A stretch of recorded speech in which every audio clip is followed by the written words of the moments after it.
Hi, everybody. It is Saturday. I need a shave. There's a lot of things going on, but I wanted to get my YouTube live streaming chops going a little bit. Got my coffee this morning, and I have a few things to talk to you about VPNs and why you need one and why they aren't the answer to everything. So here we go.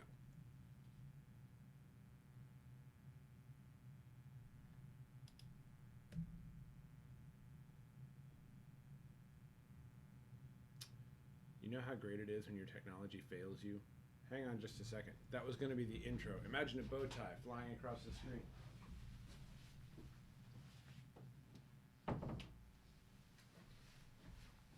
Oh, goodness. So that wasn't the high production value I was hoping for, but I think we're going to be okay.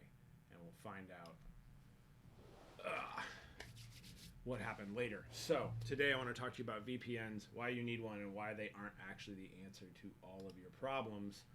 And we're going to start with what is a VPN. So a VPN is a virtual private network. And basically it is a tunnel between your computer and another computer located somewhere else and then connected to the internet. That's a VPN. You've probably heard ads for them if you listen to podcasts, if you watch any kind of tech news at all, and even in some mainstream media outlets, we're starting to see ads for virtual private networks, VPN. So some of the brand names, TunnelBear, ExpressVPN, there's been a couple others that are trying to become bigger players and more aggressive in their marketing. So why do you need a VPN? The world on the internet is getting progressively more and more touchy, aggressive, intrusive. Your data is being collected and sold.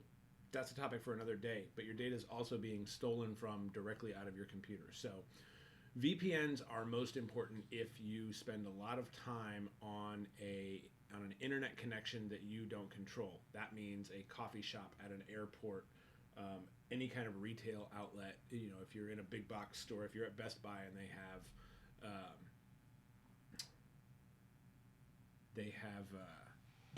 you guys probably can't hear me, man. I'm really off my game today.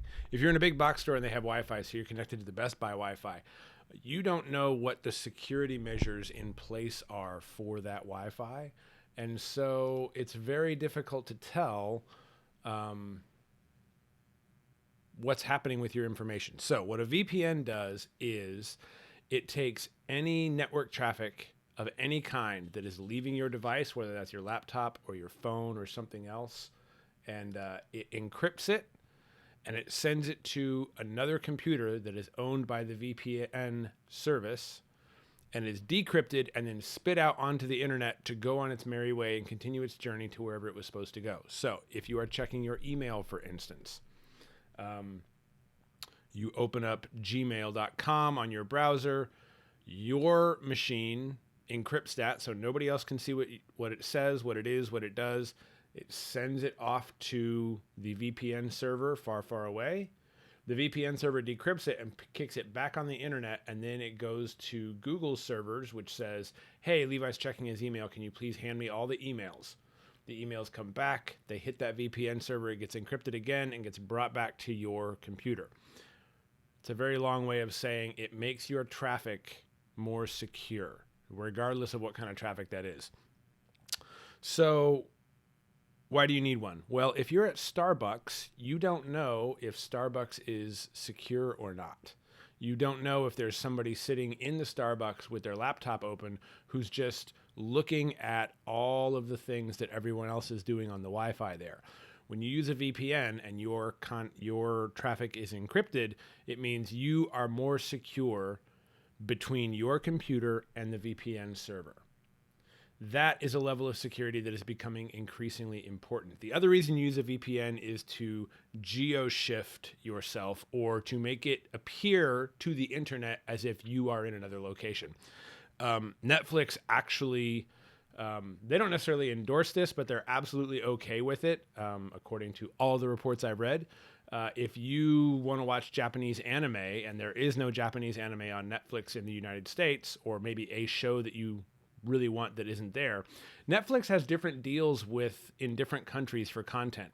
So if you use a VPN that has that remote server located in Japan, then as far as the internet is concerned, you are in Japan. As far as Netflix is concerned, you are in Japan. So when your VPN is running and you're connected to that machine in Japan, when you use Netflix, you get the Japanese catalog of shows, which means there's probably some anime shows that you wanted to watch that aren't available in the US that are available there. That's a great way to do it. Conversely, if you're traveling and you are in Japan, but you are trying to do something that can only be done within the United States, you connect back to a server in the United States with your VPN, and all of a sudden, voila, you are magically transported back to the United States as far as the internet is concerned. And by the internet, I mean all of your traffic on the internet appears to originate within the United States. So there's some really good benefits to this.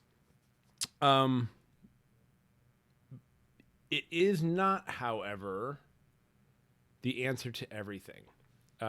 It makes you more secure, but it only makes you more secure between your location and that VPN server. There can be a lot of things in between you and that VPN server that you will be very happy to avoid, like that gentleman sitting at the Starbucks snooping on everybody else's web traffic. Verizon, the ISP, the internet service provider, who wants to log every website you go to so that they can have a better idea of who you are and how you behave. They absolutely do that. Don't get me wrong. So the internet service provider is logging everything you do. If there's if they hand your traffic off to another internet service provider because it's in another country or it's being routed to a particular place, that internet service provider also logs a bunch of information about you. So the VPN is really a privacy mode. It's really a way of shielding your web traffic from a variety of prying eyes. Now, as soon as it hits the VPN server, it gets decrypted. The content was probably encrypted already, so we have encryption on encryption, but it gets decrypted and sent out into the world to go where it was going to go. From the point of the VPN server to the destination of that network traffic, you still have security concerns.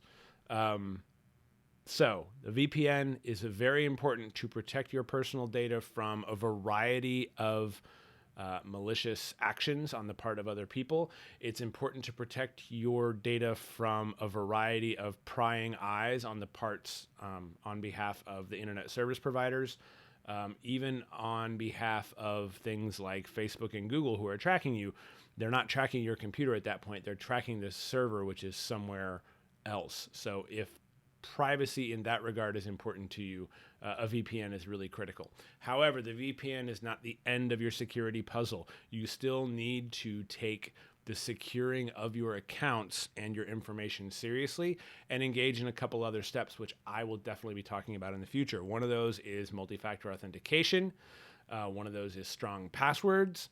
And one of those is encryption of your data, both on your local machine and wherever you happen to be storing it. So